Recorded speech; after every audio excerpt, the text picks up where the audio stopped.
Oi, gente! Hoje vai aparecer aqui um pouquinho. Hoje a gente vai falar do desenho de estereoisômeros, especificamente enantiômeros, né?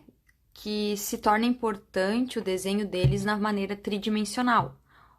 Na verdade, a gente só consegue desenhar de maneira bidimensional, mas a gente tem que dar uma impressão de tridimensionalidade, pois ela é importante na descrição dos enantiômeros.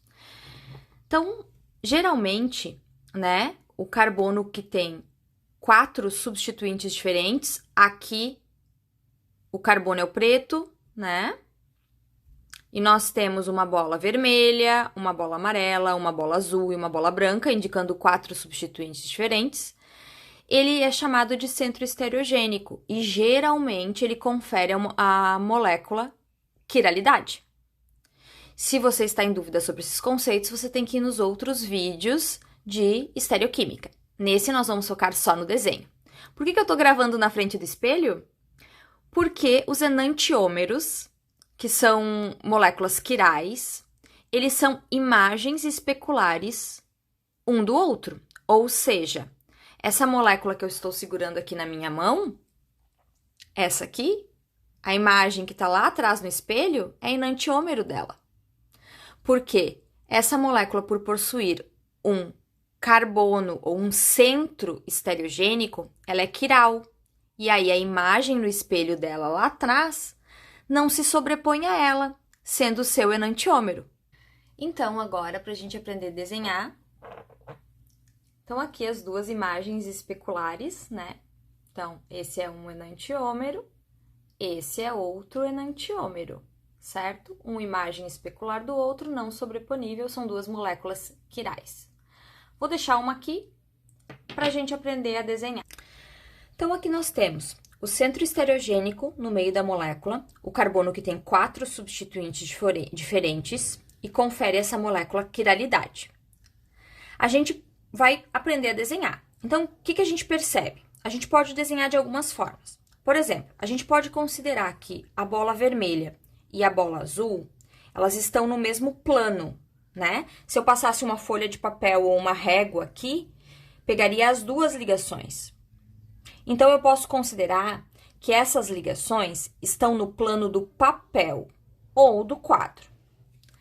Essa ligação está para frente e essa ligação para trás. Então, a gente pode fazer esse desenho aqui. Duas ligações estão no plano, e aí eu faço a ligação só com uma linha retinha. Uma ligação está para frente, e aí vocês vão usar aquelas cunhas preenchidas, que vocês já conhecem. E uma ligação tá lá para trás. E aí vocês vão usar a cunha tracejada, que vocês já conhecem. Agora, a gente precisa completar com os grupos. Então, eu vou considerar a bolinha vermelha como sendo um cloro, tá no plano. A bolinha azul, que também tá no plano, eu vou considerar como sendo flúor. A bolinha amarela, que está para frente, eu vou considerar como sendo o iodo. E a bolinha branca, que está lá para trás, eu vou considerar como sendo o hidrogênio. Outra forma da gente perceber uma molécula tridimensionalmente é colocar duas ligações para trás.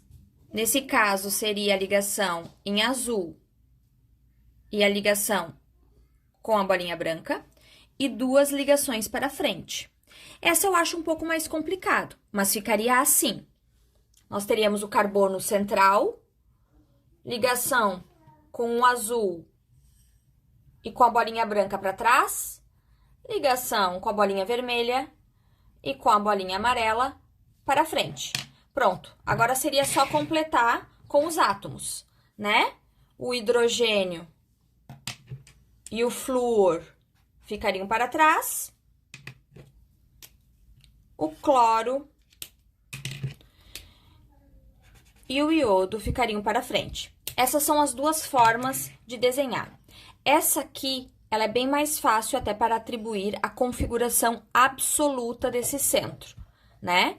Que vocês devem lembrar, essa configuração absoluta pode ser R ou S. Então, já vamos aproveitar esse desenho para a gente treinar. Para a gente atribuir a configuração absoluta desse centro, a gente tem que primeiro ver qual é a prioridade dos grupos diretamente ligados a ele. E essa prioridade é dada pelo número atômico. O maior número atômico é o iodo, então ele é prioridade 1. Depois vem o cloro, então ele é prioridade 2. Depois vem o flúor, então ele é prioridade 3.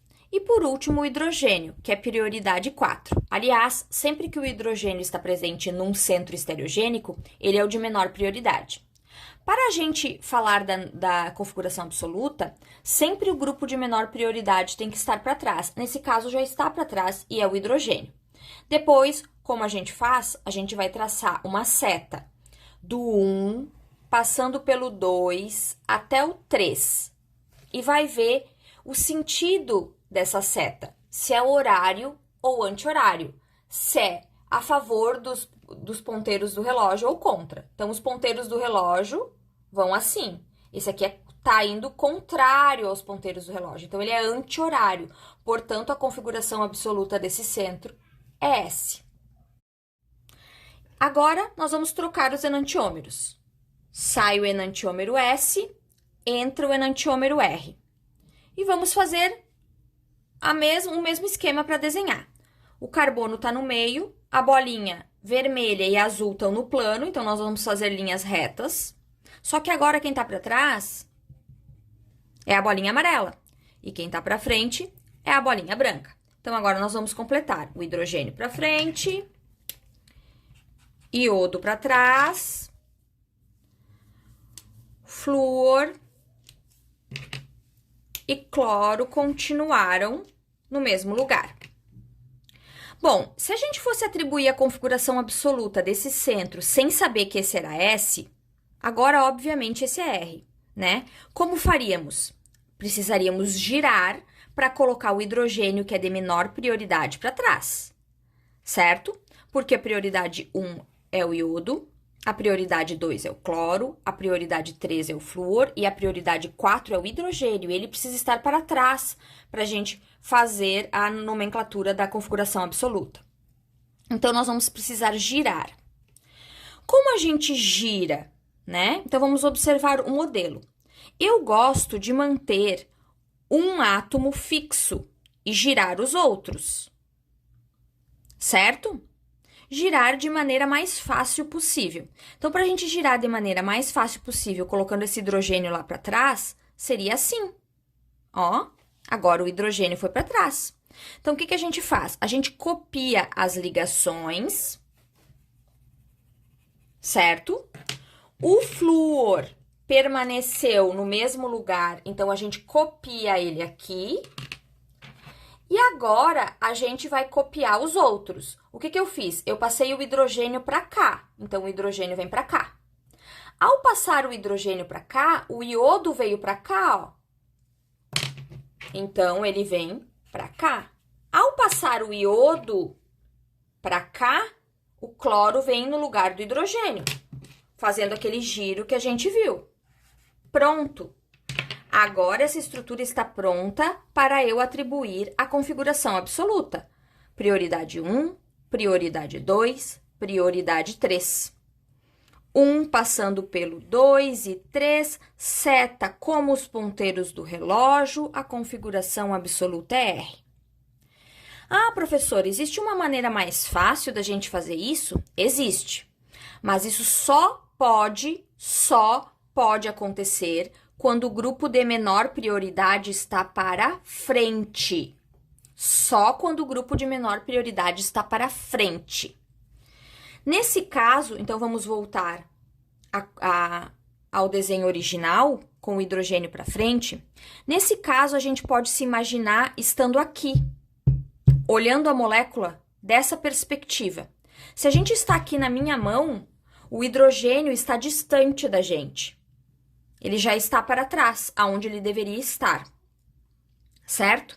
E a gente pode imaginar isso. Para a gente entender então melhor essa questão de quando o hidrogênio ou quando o grupo de menor prioridade está para frente, a gente não precisar girar, eu repliquei esse mesmo desenho aqui, maior e numa folha de acetato, certo? Então, lembrando, isso que eu vou falar só vale quando o grupo de menor prioridade está para frente. Se ele estiver no plano, tem que girar, e se ele estiver para trás, ele já está pronto para dar a configuração absoluta.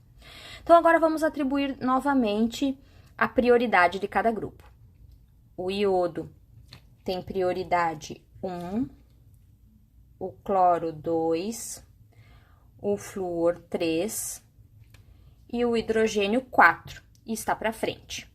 Se eu fizesse uma seta do 1, passando pelo 2, para o 3, eu teria uma seta no sentido anti-horário, o que me daria uma configuração S. Só que lembrem, eu estou fazendo com hidrogênio para frente, então é o contrário. Se deu S, é porque deve ser R. Então, aqui agora está o nosso desenho. Eu tirei da mesa a folha de acetato, né? O que nós tínhamos aqui? O hidrogênio para frente, e a gente tinha traçado uma linha do 1, passando pelo 2 até o 3, que era sentido anti-horário. Só que eu falei para vocês que se fosse sentido anti-horário, deveria ser S, só que como nós estamos fazendo com o grupo de menor prioridade para frente, então a gente automaticamente já sabe que tem que ser o oposto. O oposto de S é R. Para a gente entender melhor isso, em termos de perspectiva, eu vou virar a folha de acetato. Então, a gente fez com o grupo de menor prioridade para frente, assumindo que ele está para frente. Mas se a gente se posicionasse de maneira diferente em relação à molécula, ela ficaria assim.